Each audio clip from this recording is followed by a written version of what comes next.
Well, the BBC has heard multiple accounts of torture and kidnap in the Ukrainian region of Kherson, Joe was just mentioning, which has been occupied by Russian troops since the beginning of Russia's invasion. The UN and Human Rights Watch have said they're investigating accusations of human rights abuses and have gathered similar testimonies. Our correspondent Caroline Davies sent this report from Ukraine and a warning some viewers may find it disturbing from the start. Alexander's bruises are fading, but the memories of what happened to him in Kherson have not. This, he says, is the result of torture at the hands of the Russian authorities. He explains how he was hung by his wrists and put in the stress position. Alexander was a conscript in the Ukrainian army, but is now a businessman who lived in a village in the Kherson Oblast. They put the bag on my head. The beating began. The Russians began to threaten that I would not have kidneys. I didn't take off my watch. They started smashing it, trampling my feet.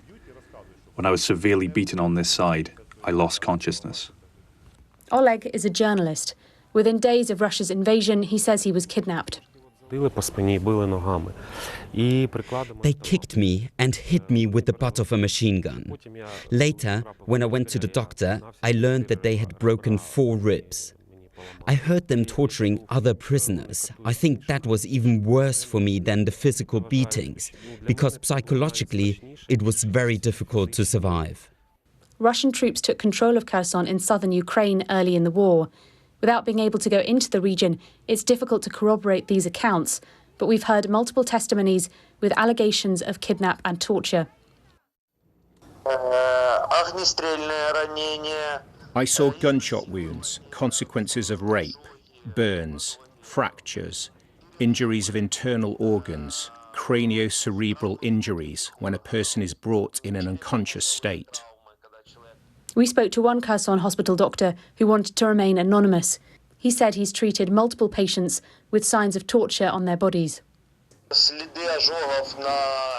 I saw burn marks on genitals and burns from an iron on a patient's back and stomach.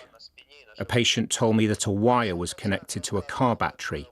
2 bare wires were attached to his groin and his feet were on a wet rag.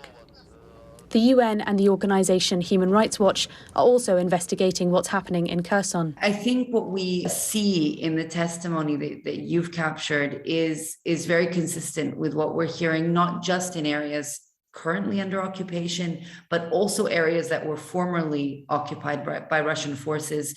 The Russian authorities did not respond to our request for comment. They've previously called other allegations of war crimes staged. But as more testimonies are gathered, many paint a picture of fear, intimidation, violence and repression of life under Russian control. Caroline Davies, BBC News, Odessa.